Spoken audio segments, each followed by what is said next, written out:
ಬಂದೂಕು ತೊರೆದು 6 ಮಂದಿ ನಕ್ಸಲರು ಸರ್ಕಾರಕ್ಕೆ ಶರಣಾಗಿದ್ದಾರೆ. ಇವತ್ತು ವಿಚಾರಣೆ ನಡೆಸಿದ ಕೋರ್ಟ್ ಜನವರಿ 30ರವರೆಗೂ ನ್ಯಾಯಾಂಗ ಬಂಧನ ವಿಧಿಸಿದೆ.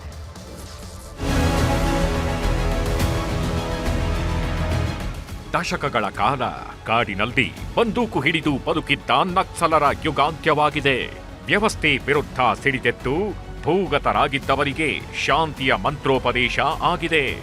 ಕಾಫಿ ನಾಡಿನ ದಟ್ಟಾರಣ್ಯದಲ್ಲಿ ಅಡಗಿದ್ದ 4 ರಾಜ್ಯಗಳಿಗೆ ಬೇಕಾಗಿದ್ದ ಮೋಸ್ಟ್ ವಾಂಟೆಡ್ ನಕ್ಸಲರು ನಿನ್ನೆ ಶರಣಾಗಿದ್ದಾರೆ.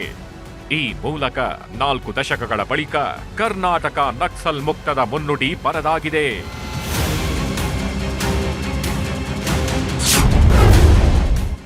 ನಿನ್ನೆ ರಾಜಾತಿಥ್ಯ, ಇಂದು ಜೈಲೂಟ. 6 ನಕ್ಸಲರಿಗೆ ನ್ಯಾಯಾಂಗ ಬಂಧನ.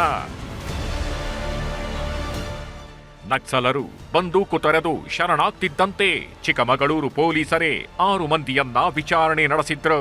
ಮಡಿವಾಳ ಟೆಕ್ನಿಕಲ್ ಸೆಲ್ನಲ್ಲಿ ವಿಚಾರಣೆ ನಡೆಸಿ ಹೇಳಿಕೆ ದಾಖಲಿಸಿಕೊಂಡಿದ್ದಾರೆ. ಕಾಡಿನಲ್ಲಿದ್ದಾಗ ಬಳಸುತ್ತಿದ್ದ ಬಂದೂಕುಗಳ ಮಾಹಿತಿ ಜೊತೆಗೆ ನಕ್ಸಲ್ ಚಟುವಟಿಕೆಗಳ ಬಗ್ಗೆ ಸಂಪೂರ್ಣ ಹೇಳಿಕೆ ಪಡೆದುಕೊಂಡಿದ್ದಾರೆ. ಪ್ರತಿಯೊಬ್ಬರ ವಿಚಾರಣೆ ಪ್ರಕ್ರಿಯೆ ವಿಡಿಯೋ ರೆಕಾರ್ಡ್ ಕೂಡ ಮಾಡಲಾಗಿದೆ.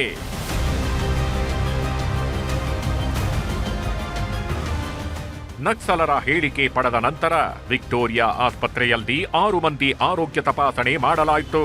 ಅಲ್ಲಿಂದ ಸಿಟಿ ಸಿವಿಲ್ ಕೋರ್ಟ್ ಆವರಣದ ಎನ್ಐಎ ಕೋರ್ಟ್ಗೆ ಹಾಜರುಪಡಿಸಿದ್ರು. ವಿಚಾರಣೆ ನಡೆಸಿದ ಕೋರ್ಟ್ ಜನವರಿ 30ರವರೆಗೂ ನ್ಯಾಯಾಂಗ ಬಂಧನ ವಿಧಿಸಿ ಆದೇಶ ನೀಡಿದೆ. ಕೋರ್ಟ್ ಪ್ರಕ್ರಿಯೆ ಮುಗಿಯುತ್ತಿದ್ದಂತೆ ನಕ್ಸಲರನ್ನ ಪರಪ್ಪನ ಅಗ್ರಹಾರ ಜೈಲಿಗೆ ಶಿಫ್ಟ್ ಕೂಡ ಮಾಡಲಾಗಿದೆ.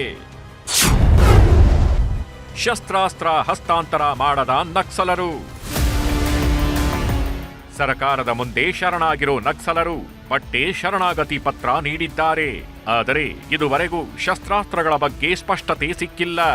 ಮನವೊಲಿಕೆ ಮಾತುಕತೆ ವೇಳೆ ನಕ್ಸಲರು ಶಸ್ತ್ರಾಸ್ತ್ರ ಇಟ್ಕೊಂಡಿದ್ರು. ನಿನ್ನೆ ಬಿಡುಗಡೆ ಮಾಡಿದ ಫೋಟೋದಲ್ಲೂ .303 ಗನ್ ಮತ್ತು ಪಿಸ್ತೂಲ್ ಶಸ್ತ್ರಾಸ್ತ್ರ ಪತ್ತೆಯಾಗಿವೆ. ಆದರೆ ಶರಣಾಗುವ ವೇಳೆ ಶಸ್ತ್ರಾಸ್ತ್ರ ಹಸ್ತಾಂತರ ಮಾಡದೇ ಇರೋದು ಅನುಮಾನಕ್ಕೆ ಎಡೆ ಮಾಡಿಕೊಟ್ಟಿದೆ. ಶರಣಾದವರ ಕೇಸ್ಗಳ ವಿಚಾರಣೆಯನ್ನ ಸರ್ಕಾರವೇ ಮಾಡುತ್ತೆ. ಈಗಾಗಲೇ ಅವರ ಪರ ವಕೀಲರನ್ನು ನೇಮಕ ಮಾಡಲಾಗಿದೆ. ವಾಪಸ್ ಪಡೆಯಬಹುದಾದ ಕೇಸ್ಗಳ ಬಗ್ಗೆ ಸರ್ಕಾರಕ್ಕೆ ಮನವಿ ಮಾಡಲಿದ್ದು, ವಾಪಸ್ ಪಡೆಯಲು ಸಚಿವ ಸಂಪುಟ ಸಭೆ ಅನುಮತಿ ಅಗತ್ಯವಿದ್ದು ಸರ್ಕಾರಿ ವಕೀಲರ ಮೂಲಕ ಕೋರ್ಟ್ಗೆ ನಿರ್ಣಯ ಸಲ್ಲಿಕೆ ಮಾಡಲಾಗುತ್ತೆ. ಕೋರ್ಟ್ ಅನುಮತಿ ನೀಡಿದ್ರೆ ಮಾತ್ರ ಪ್ರಕರಣ ವಾಪಸ್ ಆಗುತ್ತದೆ. ಆದರೆ ರಾಷ್ಟ್ರೀಯ ತನಿಖಾ ದಳದ ಪ್ರಕರಣ ವಾಪಸ್ ತೆಗೆದುಕೊಳ್ಳುವುದೇ ಅತಿ ದೊಡ್ಡ ಸವಾಲಿನ ಕೆಲಸ. ಒಟ್ಟಾರೆ ನಕ್ಸಲರ ಶರಣಾಗತಿಯಿಂದ ಕರ್ನಾಟಕ ನಕ್ಸಲ್ ಮುಕ್ತವಾಗಿದೆ. ಗಂಗಾಧರ್ ವಾಗತ, ನ್ಯೂಸ್ 18 ಬೆಂಗಳೂರು. ಅದು ಸದಾ ಗಿಚಿಕೊಡುವ ಜಾಗ, ಸಾವಿರಾರು ವಿದ್ಯಾರ್ಥಿಗಳು ಓಡಾಡೋ ಪ್ರದೇಶ. ಆದರೆ ಇವತ್ತು ಏಕಾಏಕಿ ಸಿಲಿಂಡರ್ ಬ್ಲಾಸ್ಟ್ ಆಗಿ ಇಡೀ ಏರಿಯಾವನ್ನೇ ಬೆಚ್ಚಿ ಬೀಳಿಸಿದೆ. ಗ್ಯಾಸ್ ಪೈಪ್ ಲೀಕೇಜ್ ಆಗಿ ಗಂಭೀರವಾದಂತಹ ಸ್ಫೋಟ ನಡೆದಿರುವಂತಹ ಘಟನೆ MS ರಾಮಯ್ಯ ಕಾಲೇಜ್ ಬಳಿ ನಡೆದಿರುವಂಥದ್ದು.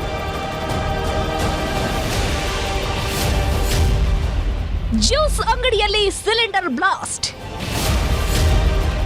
ಭೀಕರ ಸ್ಫೋಟಕ್ಕೆ ವಸ್ತುಗಳು ಪೀಸ್. ಆನೇಕಲ್ನಲ್ಲಿ ಸಿಲಿಂಡರ್ ಸ್ಫೋಟ ದುರಂತ ಮಾಸುವ ಮುನ್ನವೇ ಮತ್ತೊಂದು ಅವಘಡ ನಡೆದು ಹೋಗಿದೆ. ಬೆಂಗಳೂರಿನ MSR ನಗರದಲ್ಲಿ ಸಿಲಿಂಡರ್ ಸಿಡಿದಿದೆ. ಬೆಳಗ್ಗೆ 7:30ರ ಸುಮಾರಿಗೆ ಕೇರಳದ ಮೊಹಮ್ಮದ್ ಎಂಬಾತನ ಜ್ಯೂಸ್ ಸೆಂಟರ್ನಲ್ಲಿ ಏಕಾಏಕಿ ಬ್ಲಾಸ್ಟ್ ಆಗಿದೆ. ಸ್ಫೋಟದ ಹೊಡೆತಕ್ಕೆ ಗೋಡೆ ಸಂಪೂರ್ಣ ಬಿರುಕು ಬಿಟ್ಟಿದ್ದು ಅಂಗಡಿಯಲ್ಲಿದ್ದ ವಸ್ತುಗಳು ಪೀಸ್ ಆಗಿ ಹೋಗಿವೆ. ಅಷ್ಟೇ ಅಲ್ಲ, ಸ್ಫೋಟದ ರಭಸಕ್ಕೆ ಪಕ್ಕದಲ್ಲೇ ಇರೋ MS ರಾಮಯ್ಯ ಕಾಲೇಜ್ ಕಟ್ಟಡದ ಕಿಟಕಿ ಗ್ಲಾಸ್ಗಳು ಪುಡಿಯಾಗಿವೆ. ಬೆಳಿಗ್ಗೆ ಎದ್ದು ನೋಡ್ಬೇಕು, ಯಾರೋ ಫೋನ್ ಮಾಡಿದ್ರೆ ಅಂಗಡಿ ಹತ್ರ ಏನೋ ಬ್ಲಾಸ್ಟ್ ಆಗಿತ್ತು. ಬಂದು ನೋಡಿದರೆ ಎಲ್ಲ ಐಟಮ್ ಎಲ್ಲ ಚೆಲೆಬೆಲೆ ಆಗಿತ್ತು, ಎಲ್ಲ ಬ್ಲಾಸ್ಟ್ ಆಗಿ ಎಲ್ಲ ಬಿದ್ದಿತ್ತು, ಎಲ್ಲ ಶಟ್ರ್ ಎಲ್ಲ ಒಡೆದೋಗಿತ್ತು. ಆಮೇಲೆ ಪೊಲೀಸವರಿಗೆಲ್ಲ ಫೋನ್ ಮಾಡಿ ಎಲ್ಲ ಬಂದಿದ್ದರು. ಎಲ್ಲ ನೋಡಿಬಿಟ್ಟು ಎಲ್ಲ ಫಾರೆನ್ಸಿ ಅವರೆಲ್ಲ ಬಂದು ಎಲ್ಲ ಚೆಕ್ ಮಾಡಿ ಸಿಲಿಂಡರ್ ಅದು ಇದೆಲ್ಲ ಚೆಕ್ ಮಾಡಿಬಿಟ್ಟು ಹೋಗಿದ್ದಾರೆ. ಅವರು ಎಲ್ಲಿದ ಪ್ರಾಥಮಿಕ ತನಿಖೆ ಪ್ರಕಾರ ಗ್ಯಾಸ್ ವೈರನ್ನು ಇಲ್ಲಿ ಕಟ್ ಮಾಡಿರೋದರಿಂದ ಈ ಥರ ಆಗಿದೆ ಅಂತ ಹೇಳಿದ್ದಾರೆ. ಸಿಲಿಂಡರ್ ಸ್ಫೋಟಗೊಳ್ತಾ ಇದ್ದಂತೆ ಸ್ಥಳದಲ್ಲಿದ್ದವರು ಓಡಿ ಹೋಗಿದ್ದು ಅದೃಷ್ಟವಶಾತ್ ಯಾವುದೇ ಪ್ರಾಣಹಾನಿ ಸಂಭವಿಸಿಲ್ಲ. ಪರಿಶೀಲನೆ ಮಾಡಿದಾಗ ಗ್ಯಾಸ್ ಪೈಪ್ ಇಲಿ ಕಚ್ಚಿದ್ದು ಪ್ರೆಷರ್ನಿಂದ ಸ್ಫೋಟಗೊಂಡಿದೆ ಎನ್ನಲಾಗ್ತಾ ಇದೆ. ಬ್ಲಾಸ್ಟ್ ಆದ ಜಾಗದ ಪಕ್ಕದಲ್ಲೇ ಗಣೇಶನ ದೇಗುಲವಿದ್ದು ಯಾವುದೇ ಅಪಾಯವಾಗಿಲ್ಲ ಅಂತಾರೆ ಸ್ಥಳೀಯರು. ಇನ್ಸಿಡೆಂಟ್ ನೋಡಿದಾಗ ಇದು ನಮಗೆ ಭಯಾನಕ ಇನ್ಸಿಡೆಂಟ್ ಇದು ಯಾವ ಥರ ಅನ್ನೋದೇ ಅರ್ಥ ಆಗ್ತಾ ಇಲ್ಲ ನಮಗೆ. ಈ ಒಂದು ಗ್ಯಾಸ್ ಅಂದರೆ ಗ್ಯಾಸ್ ಪುಡಿ ಆಗಬೇಕು, ಗ್ಯಾಸು ಪುಡಿ ಆಗಿಲ್ಲ, ಪೊರೆ ಎಲ್ಲ ಒಡೆದೋಗಿದೆ, ರೋಲಿಂಗ್ ಶಟರ್ ಇದಾಗಿದೆ. ಇದು ಯಾವ ಥರ ಅನ್ನೋದೇ ಅರ್ಥ ಆಗ್ತಾ ಇಲ್ಲ. ಇದು ಜನ ಇದು ಬೆಳಗ್ಗೆ ಎಲ್ಲ 7 ಗಂಟೆಗೆ 7:30 ಮೇಲೆ ಇಲ್ಲಿ ಜನ ತುಂಬ ಬ್ಯುಸಿ ರೋಡ್ ಇದು. ಸದ್ಯಕ್ಕೆ ಯಾರಿಗೂ ಏನೂ ಆಗಿಲ್ಲ. ಸದ್ಯ ಸದಾಶಿವನಗರ ಪೊಲೀಸ್ ಠಾಣೆಯಲ್ಲಿ ಪ್ರಕರಣ ದಾಖಲಾಗಿದೆ. ಬೇರೆ ಯಾವುದಾದ್ರೂ ವಸ್ತು ಸ್ಫೋಟವಾಗಿದೆಯಾ ಅನ್ನೋದ್ರ ಬಗ್ಗೆ ತನಿಖೆ ಮುಂದುವರೆಸಿದ್ದಾರೆ. Gangadhar ವಾಗಟ, crime bureau, news 18 Bengaluru.